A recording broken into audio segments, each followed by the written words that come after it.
الحمد لله نحمده ونستعينه ونستغفره ونؤمن به ونتوكل عليه ونعوذ بالله من شرور أنفسنا ومن سيئات أعمالنا. من يهده الله فلا مضل له ومن يضلل فلا هادي له، وأشهد أن لا إله إلا الله وحده لا شريك له، وأشهد أن محمدا عبده ورسوله. أما بعد، فإن خير الحديث كتاب الله، وخير الهدي هدي محمد صلى الله عليه وسلم، وشر الأمور محدثاتها، وكل محدثة بدعة، وكل بدعة ضلالة، وكل ضلالة في النار. أما بعد، فأعوذ بالله السميع العليم من الشيطان الرجيم. بسم الله الرحمن الرحيم. يا أيها الناس اتقوا ربكم الذي خلقكم من نفس واحدة وخلق منها زوجها وبث منهما رجالا كثيرا ونساء، واتقوا الله الذي تساءلون به والأرحام، إن الله كان عليكم رقيبا. يا أيها الذين آمنوا اتقوا الله وقولوا قولا سديدا يصلح لكم أعمالكم ويغفر لكم ذنوبكم، ومن يطع الله ورسوله فقد فاز فوزا عظيما. يا أيها الذين آمنوا اتقوا الله حق تقاته ولا تموتن إلا وأنتم مسلمون. فأعوذ بالله السميع العليم من الشيطان الرجيم. يا أيها الذين آمنوا كتب عليكم الصيام كما كتب على الذين من قبلكم لعلكم تتقون. تمام قسم کے حمد و ثنا کبریائی بڑیائی بڑھائی اللہ ذوالجلال والاکرام کے لیے ہے، جو اس کائنات کا حقیقی خالق و مالک اور فرما روا ہے۔ درود و سلام اس کے پیارے حبیب رحمت دو جہاں سید الانبیاء والمرسلین جناب محمد کریم صلی اللہ علیہ وآلہ وسلم کی ذات اقدس و مقدس میں، جنہوں نے اللہ تعالیٰ کی اس انسانی بھولی بصری مخلوق کو گمراہی کے عمیق گڑھوں سے نکال کر راہ راست پہ لا کر کھڑا کر دیا ہے۔ انتہائی واجب الاحترام بزرگوں، نوجوانوں، عزیز بچوں، قابل احترام ماؤں، بہنوں، بیٹیوں، اللہ تبارک تعالیٰ کا ہم پر بڑا احسان ہے، اس کی بڑی رحمت ہے، اس کی بڑی مہربانی ہے کہ ایک بار پھر ہمیں اللہ تعالیٰ نے اپنی رحمتوں سے، اپنی برکتوں سے بھرا ہوا مہینہ، ایسا مہینہ عطا کیا ہے جو ہمارے گناہوں کی بخشش کے بے شمار چانسز پر مشتمل ہے۔ رمضان مبارک کا مہینہ اللہ تعالیٰ کی اس قدر رحمت سے بھرپور ہے۔ نبی مکرم صلی اللہ علیہ وآلہ وسلم فرماتے ہیں، اس کی آمد سے اللہ تعالیٰ جہنم کے دروازوں کو بند کر دیتا ہے، جنت کے دروازوں کو کھول دیتا ہے۔ رمضان مبارک کی ہر رات جنت کو سجایا جاتا ہے، جنتیوں کے لیے اسے تیار کیا جاتا ہے۔ بدترین دشمن کو، ابلیس اور شیطان کو پابند سلاسل کر دیا جاتا ہے۔ ہماری نارمل نیکیوں کو بڑھا چڑھا دیا جاتا ہے، ثواب کو کئی گنا زیادہ کر دیا جاتا ہے۔ ایک ایسا ماحول اللہ تعالیٰ رمضان مبارک میں فراہم کرتا ہے کہ انسان اگر تھوڑی سی غفلت سے، لاپرواہی سے باہر آئے تو ہمیشہ کی ذلت و رسوائی سے، ہمیشہ کے عذابوں سے اپنے آپ کو بچا سکتا ہے۔ اور اللہ تبارک و تعالیٰ نے جو ہمیں اپنی رحمت کا مظاہرہ کرتے ہوئے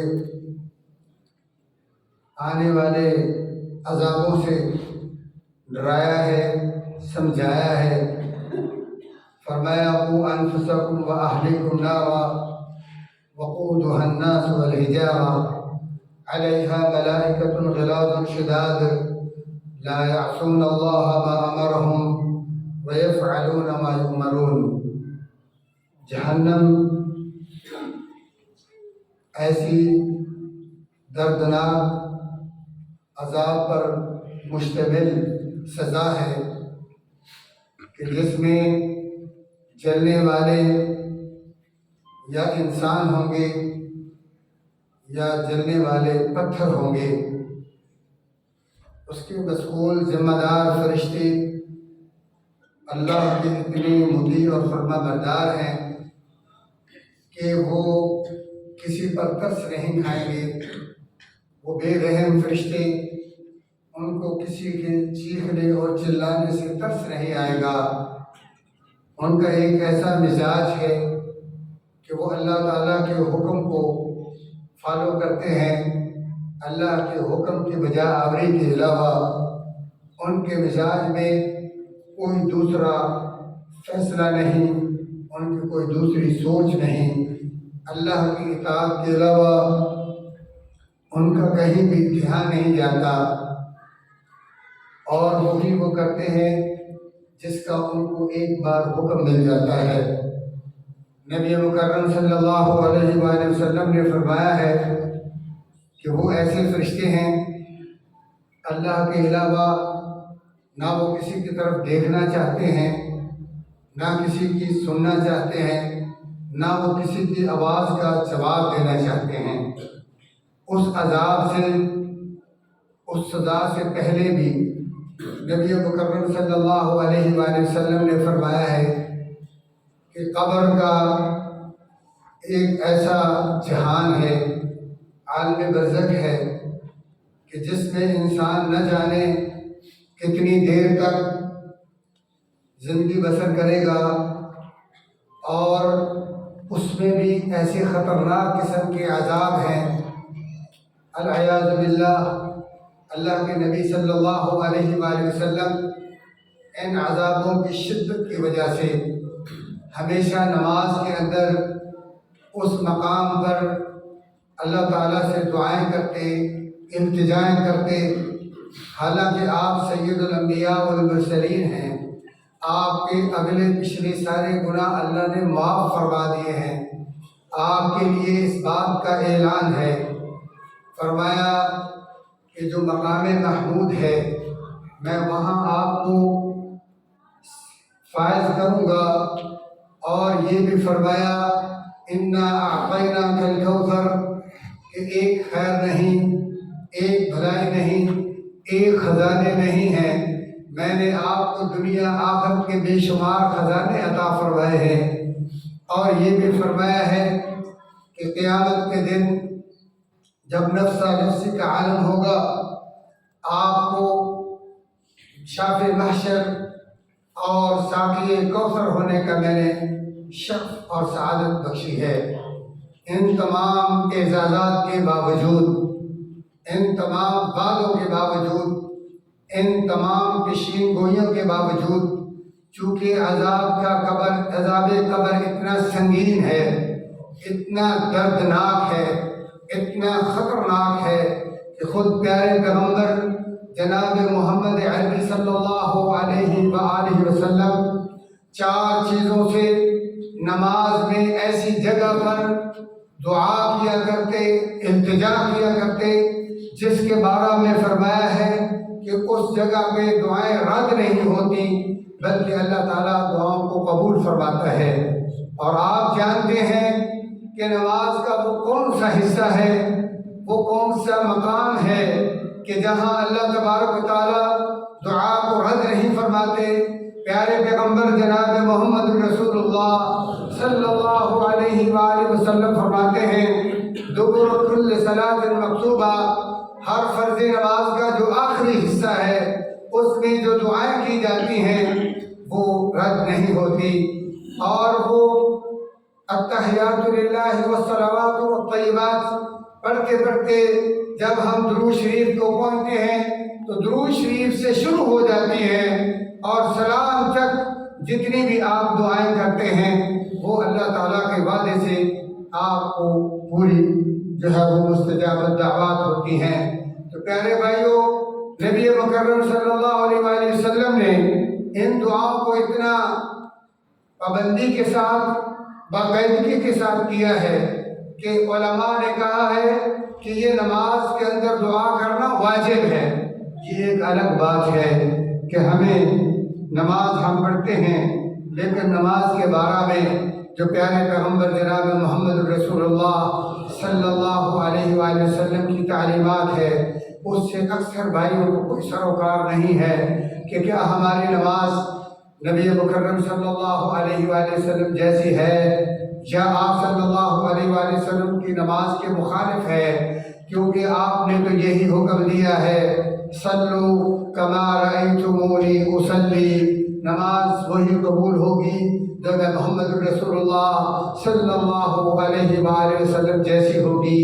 آپ صلی اللہ علیہ وآلہ وسلم 4 چیزوں سے پناہ مانگتے، اللہ تبارک تعالیٰ سے درخواستیں کرتے، اللہم انی اعوذ بک من عذاب القبر واعوذ بک من عذاب جہنم واعوذ بک من فتنة المسیح الدجال واعوذ بک من فتنة المحیا والممات اللہم انی اعوذ بک من المأثم والمغرم۔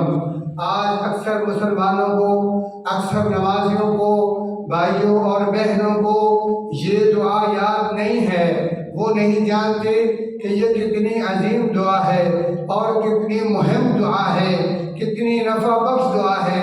پیارے بھائیوں، اللہ تبارک و تعالیٰ نے یہ رمضان المبارک کا مہینہ ہمیں اسی لیے اعلان کیا ہے کہ اگر ہم تھوڑی سی لاپرواہی دور کر دیتے ہیں، اپنی غفلت کے جو بندھن ہیں ان سے بیزار ہو جاتے ہیں، ان سے چھٹکارا حاصل کر کے اگر رمضان مبارک میں کوشش کرتے ہیں، تھوڑی سی توجہ اور محنت کرتے ہیں تو رسول اللہ صلی اللہ علیہ وآلہ وسلم نے فرمایا ہے کہ اس رمضان میں آپ کا دشمن جھگڑا جا چکا ہے، ابھی وہ آپ کو گمراہ نہیں کر سکتا۔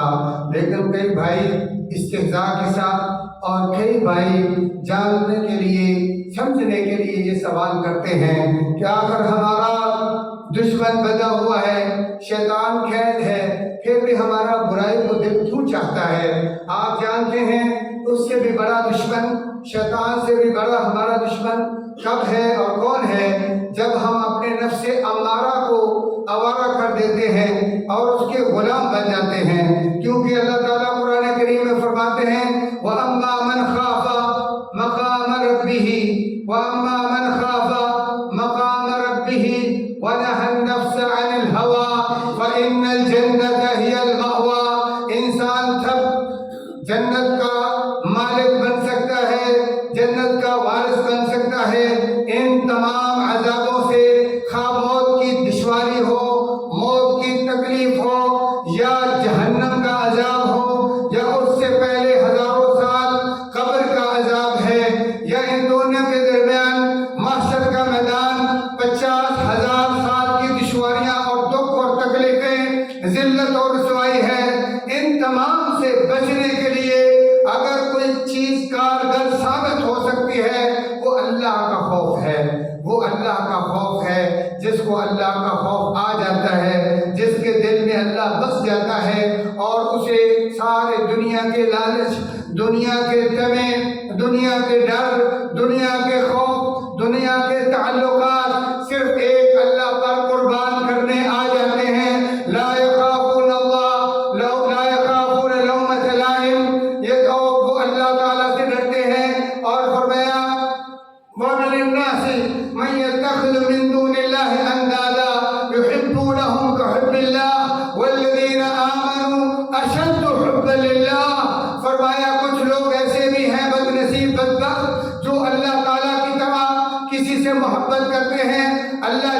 محبت ہوتی ہے، اللہ تعالیٰ جیسا ان کے ساتھ طریقہ اور رویہ اختیار کرتے ہیں، ان کا ایسا ادب اور احترام کرتے ہیں جو اللہ کا ہونا چاہیے، ان کی اطاعت و فرما برداری ایسی کرتے ہیں جو در حقیقت اللہ کی ہونی چاہیے۔ پیارے بھائیوں، لیکن فرمایا جن دلوں میں ایمان بس جاتا ہے، جو ایمان کی مٹھاس کو ذائقے کو چکھ لیتے ہیں، فرمایا والذین آمنوا اشد حبا للہ، پھر ان کا اللہ سے جو پیار ہوتا ہے، جو ان کی اللہ سے مضبوط محبت ہوتی ہے، وہ بے مثال ہوتی ہے، نرالی محبت ہوتی ہے۔ ایسی محبت پھر انسان نہ ماں سے کر سکتا ہے، نہ باپ سے کر سکتا ہے، نہ اپنے بزرگوں سے کر سکتا ہے، نہ اپنے محلے سے کر سکتا ہے، نہ اپنے فرقے والوں سے کر سکتا ہے۔ وہ اللہ کی محبت اس کو ہر الجھن سے دور کر سکتی ہے، ہر رکاوٹ سے اس کو آزاد کر سکتی ہے، پھر اس کے دل میں للہیت آ جاتی ہے، پھر اللہ تعالیٰ اس کے لیے اعلان فرماتے ہیں وَأَمَّا مَنْ خَافَ مَقَامَ رَبِّهِ وَنَهَى النَّفْسَ عَنِ الْهَوَىٰ فَإِنَّ الْجَنَّةَ هِيَ الْمَأْوَىٰ، جو اللہ کے خوف سے جیتا ہے، اللہ کے خوف سے مرنا جانتا ہے، اللہ کے خوف سے نمازیں ہوتی ہیں، اللہ کے خوف سے اس کی تجارت ہوتی ہے، وہ رمضان کا پجاری نہیں بن سکتا کہ رمضان آتا ہے وہ صدقہ خیرات کرتا ہے، رمضان آتا ہے وہ مسجدوں کو آباد کرتا ہے، رمضان آتا ہے وہ اللہ کے راستے میں سخی اور فیاض بن جاتا ہے۔ جو ہی رمضان چلا جاتا ہے، عید کا چاند دیکھتا ہے، وہ نماز بھی چھوڑ دیتا ہے، وہ سخاوت بھی چھوڑ دیتا ہے، وہ امانت و دیانت بھی چھوڑ دیتا ہے۔ اس کا خوف اللہ سے نہیں ہے، وہ اللہ کا پجاری نہیں ہے، خدا نخواستہ وہ رمضان کا پجاری بن چکا ہے، وہ اللہ کو نہیں جانتا۔ اگر وہ اللہ کو جانتا ہے تو اللہ تعالیٰ تو رمضان کا بھی رب ہے، اللہ شوال کا بھی رب ہے، ذوالقعدہ ذوالحجہ کا بھی رب ہے۔ اللہ کسی ایک مہینے کے ساتھ محدود نہیں ہے۔ اللہ کی محبت کب تک چلتی ہے، اللہ کا خوف کب تک چلتا ہے؟ اللہ تعالیٰ کا قرآن بیان کرتا ہے وَاعْبُدْ رَبَّكَ حَتَّى يَأْتِيَكَ الْيَقِينُ، تب تک تم نے اللہ کو پوجنا ہے، تب تک تم نے پورے زور کے ساتھ، پورے جوش کے ساتھ، بغیر کسی کاہلی کے، بغیر کسی سستی کے، بغیر کسی لاپرواہی کے اس اللہ کی عبادت کو بجا لانا ہے جب تک تجھے موت نہیں آتی۔ اس لیے میرے بھائیوں، یہ دنیا کی زندگی ٹمپریری عارضی زندگی ہے۔ میں کہا کرتا ہوں اللہ تعالیٰ نے اس زندگی کی اوقات کو، اس کی ورڈ ویلیو کو قرآن کریم میں دو لفظوں سے ذکر کر کے ہمیں سمجھایا ہے۔ فرمایا وَمَا الْحَيَاةُ الدُّنْيَا إِلَّا مَتَاعُ الْغُرُورِ، سوائے دھوکے کے یہ دنیا کی زندگی کچھ نہیں ہے۔ اور فرمایا اگر تم زیادہ سے زیادہ اس کو اہمیت دیتے ہو وَمَا الْحَيَاةُ الدُّنْيَا إِلَّا لَهْوٌ وَلَعِبٌ، یہ ایک ٹورنامنٹ سمجھیں، اس کو ایک کھیل اور تماشے کا ایک تھوڑا سا معمولی سا اپنی زندگی کا انجوائمنٹ سمجھ لیں، لیکن اس کو پوری زندگی نہیں سمجھنا، پوری زندگی کا مقصد نہیں سمجھ سکتے۔ اگر آپ نے اس کو اپنا اوڑھنا بچھونا خدا نخواستہ بنا لیا کہ اس کے لیے پورا زور خرچ کرو، پوری توانائی خرچ کرو، اس کے لیے حلال اور حرام کا امتیاز بھول جاؤ، اس میں ظلم و ستم کرنے جو ہے وہ تم فراموش کر کے ظلم و ستم کرو اپنوں پر، بیگانوں پر، اور جو بھی آپ کے سامنے آئے آپ کا ایک ٹارگٹ اور ہدف خدا نخواستہ اگر بن گیا کہ دنیا متاع دنیا، پھر یاد رکھنا اللہ تبارک و تعالیٰ کے پیارے پیغمبر جناب محمد رسول اللہ صلی اللہ علیہ وآلہ وسلم نے فرمایا ہے الدنیا سجن المؤمن، الدنیا سجن المؤمن وجنت الکافر، جو مومن ہو صحیح معنوں میں اس کے دل میں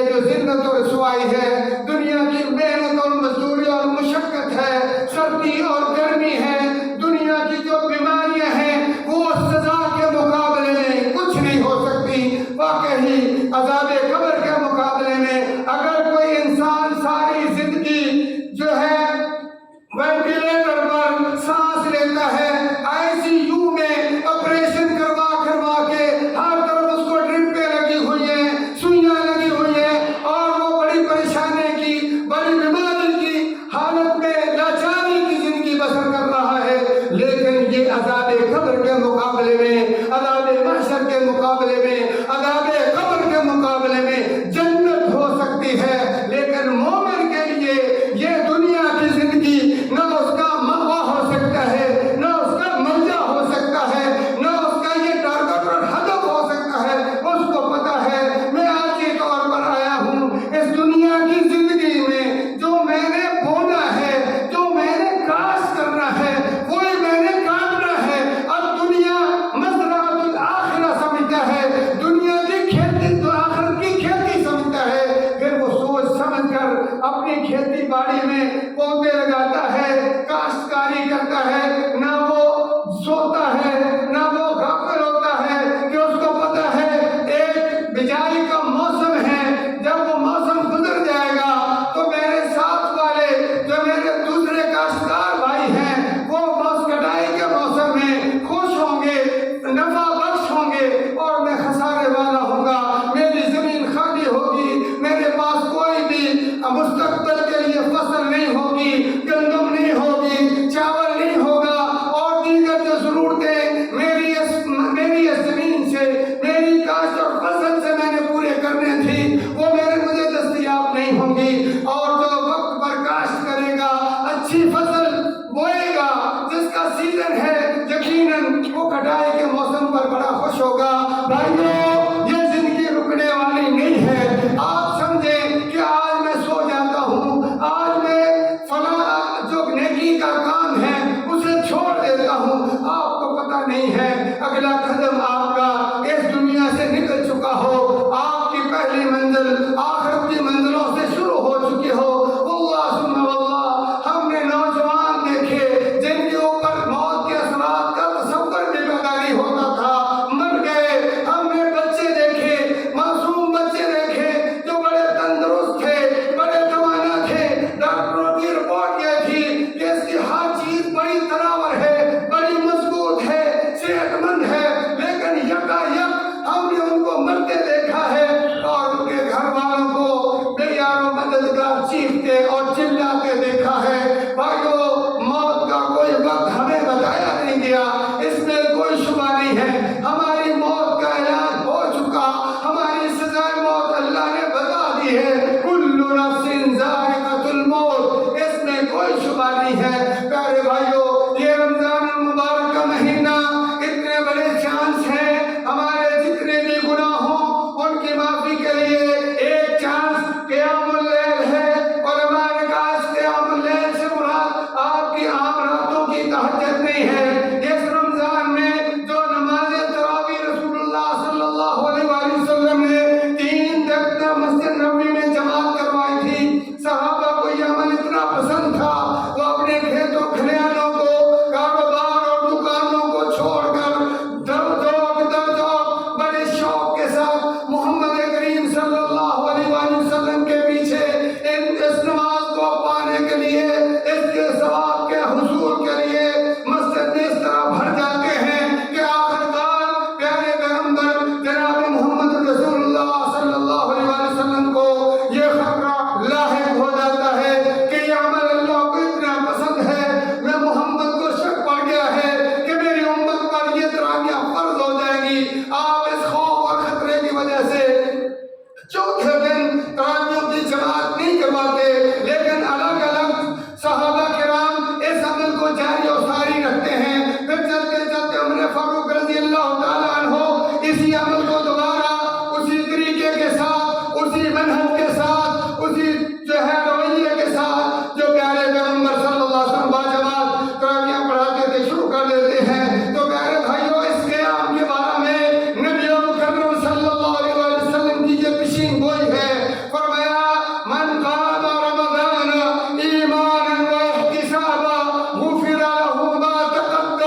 انسان جب کپڑے میلے دھوتا ہے، ہم گناہگار ہیں، ہمارا وجود اور روح جو ہے وہ گناہگار ہے، میلی کچیلی ہو چکی ہے، آپ اپنے کپڑوں کو دھوتے ہیں، کپڑے کی میل کی بڑی قسمیں ہوتی ہیں، کچھ ایسی میل ہوتی ہے جو صابن اور سرف کے ساتھ دھل جاتی ہے، کچھ ایسے داغ دھبے ہوتے ہیں اس کے لیے مختلف کیمیکل لگانے پڑتے ہیں۔ اللہ کی قسم، اللہ تبارک و تعالیٰ نے اس رمضان کو ہماری روح کی پاکیزگی اور صفائی کے لیے، ہمارے گناہوں کو دھونے کے لیے ایسے قسم کے اسباب اور کیمیکل اور ایسے صرف مہیا کیے۔ ایک ان میں سے آپ نے سن لیا ہے کہ نماز تراویح میں حاضری دینا، رمضان کی 30 راتیں یا 29 راتیں، مشکل بھی ہو، آسانی ہو، کچھ بھی ہو، صبر کر کے یہ راتیں اگر انسان قیام کر لیتا ہے، وہ اس کی میل کچیل صاف کرنے کے لیے کافی ہے۔ جو روح جو ہے غلیظ ہو چکی، جو روح ہماری ناپاک ہو چکی، جو روح ہماری داغدار ہو چکی ہے، ہمارے گناہوں سے آلودہ جسم کو، ہماری روح کو اللہ صاف کر دے گا۔ اور فرمایا اگر کوئی آدمی پوری راتوں کا قیام کسی وجہ سے، لاپرواہی غفلت کی وجہ سے نہیں کر سکا، فرمایا دوسرا چانس سن لے، من صام رمضان ایمانا و احتسابا غفر له ما تقدم من ذنبه۔ جو رمضان کے 30 روزے، میں نے سال نہیں کہا کہ 12 مہینے روزے رکھتے رہو، صرف 30 روزے ہیں یا 29 روزے ہیں، صرف ایک مہینے کے روزے تم رکھ لو، زندگی کے سارے گناہوں کو میں معاف کر دوں گا۔ 2 چانس ہو گئے۔ پھر فرمایا اے ممکن ہے، میرا بندہ کمزور ہے، بڑا غافل ہے، اور شیطان اس کا دشمن بہت زیادہ، اس کو الٹے پلٹے راستے پہ لگاتا ہے، اس کو بھلا دیتا ہے، اپنے انجام سے بے خبر ہو جاتا ہے، اس کو پتہ نہیں ہے کہ اگلا سفر کتنا کٹھن ہے، یہ اس کو بھلا دیتا ہے اب اگلی زندگی کتنی لمبی ہے، یہ بیچارہ 60-70 سال کے لیے اتنی جو ہے ہیلا سازیاں کرتا ہے، اتنی جو ہے محنت اور مشقت کرتا ہے، یہ زندگی بھی اتنی اچھی نہیں ہے، بڑی بیکار سی زندگی ہے۔ کبھی انسان بیمار ہوتا ہے، کبھی انسان کسی مصیبت میں بھوک اور پیاس کی وجہ سے بلبلاتا ہے، کبھی جناب دشمنوں کی دشمنیوں کا خوف ہوتا ہے، کبھی کوئی پریشانی، کبھی کوئی پریشانی، الجھنیں ہیں، بے سکونی اور بے سکونی ہے، لیکن پھر اس کے لیے اتنا مارے پھرتا ہے، اس کے لیے بڑی ایمان اور یقین سے صبح سویرے اٹھتا ہے، کوئی سائیکل پر فروٹ بیچتا ہے، کوئی جناب جا کے اپنی دکان پر لوہے کی بھٹی اور آگ کے اندر جناب دھوئیں میں کام کرتا ہے، کوئی چمڑے کی فیکٹری میں بدبودار جگہ ہے وہاں مشقت برداشت کرتا ہے، کوئی جناب کسٹمر کی بری کڑی کسیری باتیں اس رزق کے حصول کے لیے سہتا ہے، اور میرے بھائیوں نہ جانے کیا کیا ہمارے بھائی مشقتیں کرتے ہیں، لیکن فرمایا اس میں اگر تھوڑا سا وقت دے دے، وہ آخرت کی زندگی کتنی پیاری زندگی ہے، وہ جنت کتنا پیارا جنت ہے۔ ہم مومن ہیں، ہم مسلمان ہیں، ہم سے چلو جو لوگ کافر ہیں انہیں تو اللہ کی کسی بات پر یقین نہیں ہے، وہ تو رب کو بھی نہیں مانتے، وہ مرنے جینے کے سسٹم سے بیچارے نہ آگاہ ہیں، نہ آشنا ہیں۔ اے میرے پیارے بھائی اور بہن، آپ مسلمان ہیں، آپ کا ایمان ہے، ایک ہمارا خالق اور مالک ہے، ایک دن آنے والا ہے، ہم مر کر دوبارہ قبروں سے زندہ کیے جائیں گے۔ یہ کیسا تمہارا ایمان ہے، کتنا کمزور ایمان ہے، کتنا پتلا ایمان ہے کہ تمہیں آخرت کے بارے میں پتہ ہے، تمہارا ایمان ہے، ایک بڑا یقین ہے، اور تمہیں یہ بھی پتہ ہے کہ اگر ہم نے اچھے کام کیے، اللہ تعالیٰ کو راضی کرنے کے لیے جو وسائل اور اسباب ہمیں فراہم کیے گئے ہیں، پیارے پیغمبر صلی اللہ علیہ وسلم کی تعلیمات کے عین مطابق، جو کہ اللہ تعالیٰ نے پوری کائنات کو دیکھا، سارے نبیوں کو دیکھا، اولیاء اللہ کو دیکھا، شروع سے آخر تک انسانیت کا مشاہدہ کیا، ان میں سے جو سب سے شاندار نمونہ تھا، جو سب سے بہترین ہمارے لیے مشعل راہ تھا، وہ محمد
دشواری ہوگی، یہاں تک آپ بھی جوان، آپ کی بیویاں بھی جوان۔ اللہ تعالیٰ نے کہا فَهُوَ فِي عِيشَةٍ رَاضِيَةٍ، تم یہاں عیاشی کا سوچتے ہو، عیاشی کا گھر یہ نہیں ہے، عیاشی کا گھر وہ ہے جو میں نے سبا سے اس لیے بنایا ہے۔ فرمایا وَلَكُمْ فِيهَا مَا تَشْتَهِي أَنفُسُكُمْ وَلَكُمْ فِيهَا مَا تَدَّعُونَ، جو تمہارے دل میں سوال پیدا ہوگا، جو تمہارے دل میں تمنا پیدا ہوگی، جو تمہارے دل میں خواہش پیدا ہوگی، اللہ وہ بھی پوری کرے گا۔ جو تمہاری زبان سے نکلے گا، اللہ وہ مطالبہ بھی پورا کرے گا۔ کبھی تمہارے سامنے انکار کا سوال بھی پیدا نہیں ہوتا۔ ایسی زندگی کے لیے ہماری کوشش کیا ہے، ہماری محنت کیا ہے، اور اس بیکار زندگی کے لیے، اس فراڈی زندگی کے لیے، اس دھوکے باز زندگی کے لیے، اس کھیل اور تماشے والی زندگی کے لیے، اس جیل اور قید خانے والی زندگی کے لیے ہم کتنی طرف رکھتے ہیں، ہمارے پاس کتنا وقت ہے۔ افسوس افسوس کہ پھر وہ گناہ جن کا نہ ہمیں کوئی جسمانی فائدہ ہے، نہ روحانی فائدہ ہے، اور بلکہ ہم خرید کر گناہ کرتے ہیں۔ ہمارے گانے چل رہے ہوتے ہیں گاڑیوں میں، ٹریکٹروں پر، اور ہم مفت میں گناہ حاصل کر رہے ہوتے ہیں، اور ہمیں پتہ نہیں ہے کہ ہم نے مر جانا ہے۔ پیارے بھائیوں، نبی مکرم صلی اللہ علیہ وسلم نے اس رمضان کے بارے میں فرمایا ہے، اگر تم بے شمار گناہوں سے آلودہ ہو، بڑے خائف ہو، تمہیں اپنی آخرت کی اگر خدا نخواستہ فکر ہے، اللہ کرے ہو جائے، تو فرمایا ایک چانس من صام رمضان ایمانا واحتسابا، آؤ آپ کے سامنے اللہ تعالیٰ کی رحمتوں کا دریا ہے، اس میں غوطہ ہو جائیں، اپنے آپ کو صاف کر لیں، رمضان کے روزے رکھ لیں، ہاں پھر اللہ کی رحمت اور جوش مارتی ہے۔ یہ رمضان مبارک اللہ کی بہت بڑی نعمت ہے، اللہ کا واقعہ بہت بڑا انعام ہے، اللہ کا بہت بڑا احسان ہے۔ اللہ فرماتے ہو سکتا ہے میرا بندہ رمضان کے 30 روزے رکھنے میں کہیں لاپرواہی اور سستی کر بیٹھے اور اتنے بڑے انعام سے محروم ہو جائے، اور ہو سکتا ہے یہ بہت بڑا خسارے کا۔ فرمایا جاؤ من قام لیلۃ القدر ایمانا واحتسابا غفر له ما تقدم من ذنبه۔ اب 30 راتوں کی بات نہیں کرتا، 30 روزوں کی بات نہیں کرتا، میری رحمت اتنی زیادہ ہے، میں اپنے بندوں سے اتنا پیار کرتا ہوں۔ فرمایا ایک رات، صرف ایک رات، وہ لیلۃ القدر کی رات ہے، تو اللہ کے در پہ کھڑے ہو کر اپنے گناہوں کی سچے دل سے توبہ تنتصوہا، معافی مانگو۔ فرمایا میں اس ایک رات کی عبادت سے تمہاری زندگی کے گناہوں کو معاف فرما دوں گا۔ بھائیوں، اس اللہ سے ہم دور ہوتے ہیں، اس اللہ پر ہمیں یقین نہیں آتا۔ ہم کبھی کسی ڈھیری کے سامنے جھکتے ہیں، کبھی کسی بزرگ کے پاؤں پکڑتے ہیں، ساری ساری رات اس کو دباتے ہیں، اپنی بچیوں کو پیش کرتے ہیں، اپنا مال و متاع ان کے لیے خرچ کرتے ہیں۔ نہ جانے ہم اللہ سے مایوس کیوں ہو گئے ہیں، کیوں ہمیں اللہ پر بھروسہ نہیں رہا؟ کیا اللہ کی طاقت سے آپ مایوس ہو گئے ہیں؟ کیا اللہ کی فیاضی سے، کیا اس کو ارحم الراحمین نہیں سمجھتے؟ کیا اللہ سے بڑا کوئی مہربان ہو سکتا ہے؟ کیا اللہ سے بڑھ کر کوئی فیاض ہو سکتا ہے؟ اللہ سے بڑھ کر کوئی سخی ہو سکتا ہے؟ کوئی ایسا کائنات میں ہے جس کے پاس اللہ جیسے خزانے ہوں؟ لَهُ مَا فِي السَّمَاوَاتِ وَمَا فِي الْأَرْضِ، اس ذات کے بارے میں تمہیں کیوں یقین نہیں ہے؟ اس ذات پہ تمہیں بھروسہ کیوں نہیں ہے؟ تمہاری موت سے زیادہ جو محبت کرتا ہے۔ پیارے بھائیوں، اس اللہ کو چھوڑ کر ہم دائیں بائیں منہ مارتے ہیں۔ اللہ کی قسم، اللہ کسی غیرت کی وجہ سے کہتا ہے، اللہ کو بھی غیرت آتی ہے۔ اللہ بھی کہتا ہے میں نے قرآن دیا، میں نے پیارا پیغمبر دیا، اتنے معافی کے چانس دیے، تمہیں پیدا کیا، هو الذی یصورکم فی الارحام کیف یشاء۔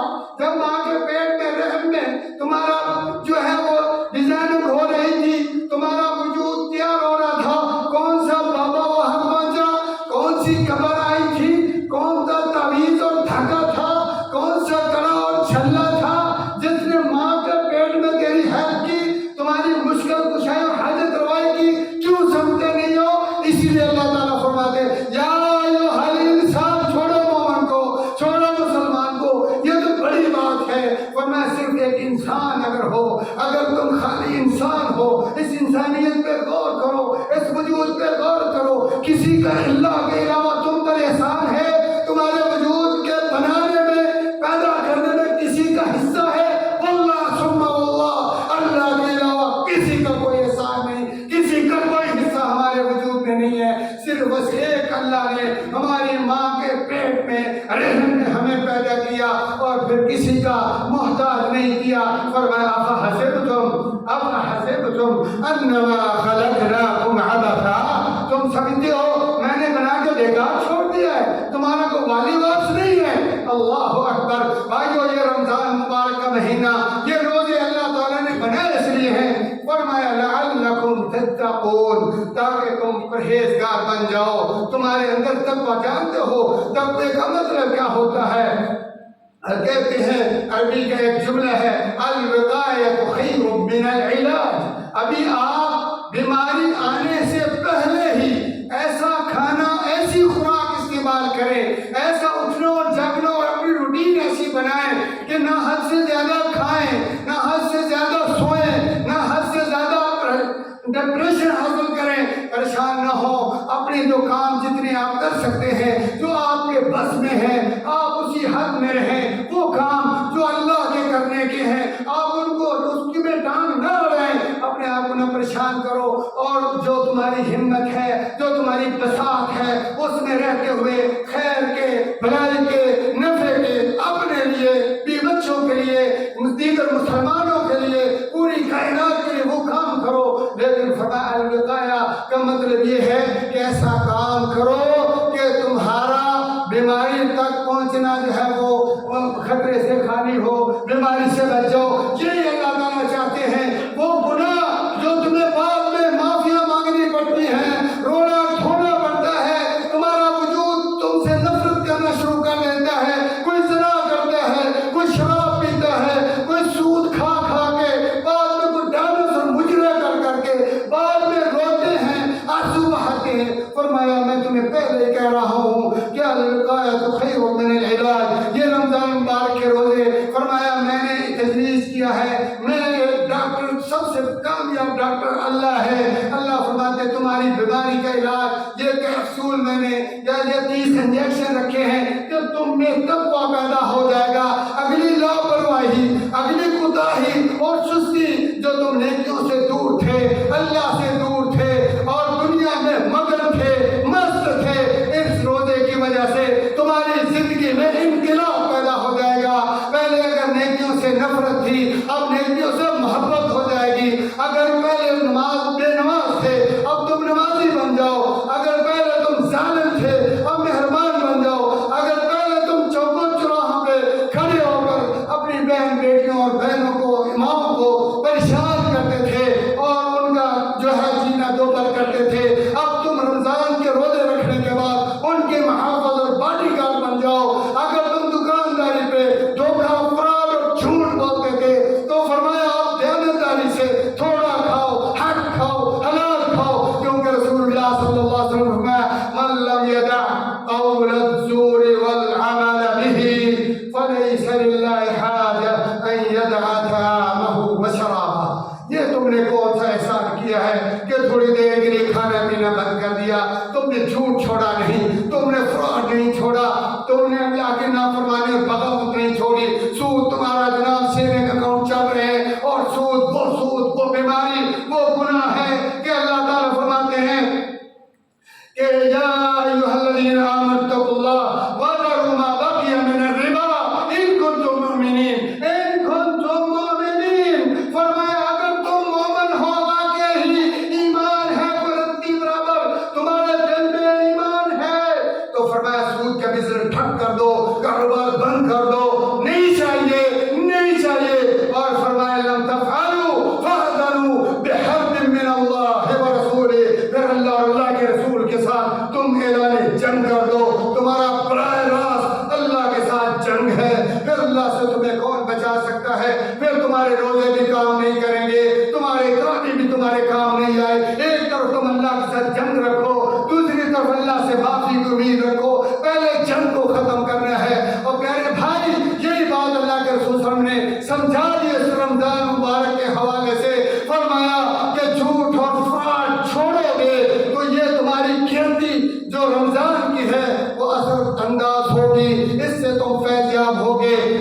تم خدا نخواستہ کھانا پینا چھوڑ کر اس بیچارے پیٹ پر ظلم ستم کرتے ہو، اور پھر حرام خوری اور یہ بددیانتی، جھوٹ حضور، جھوٹی گوائیاں، عدالتوں میں جا کر ہاں جی یہ میرا سسر ہے، ہاں جی یہ تو پھر اپنا ہے نا، مجبوری سے تو گواہی تو دینا، یہ کیا کہیں گے جی بیوی کو جو ہے وہ اٹھا کر لے جائیں گے، یا جناب میرے بچوں کا مسئلہ ہے، مجھے یہ خطرہ ہے، مجھے وہ خطرہ ہے، تمہاری مسلک ہے، تم مسلکوں کے پجاری نہ رہو، ایک اللہ کے جو رات خبر میں آنی ہے وہ آپ کو باہر نہیں آ سکتی، لیکن مرو ایسے کہ اللہ ہم سے راضی ہو۔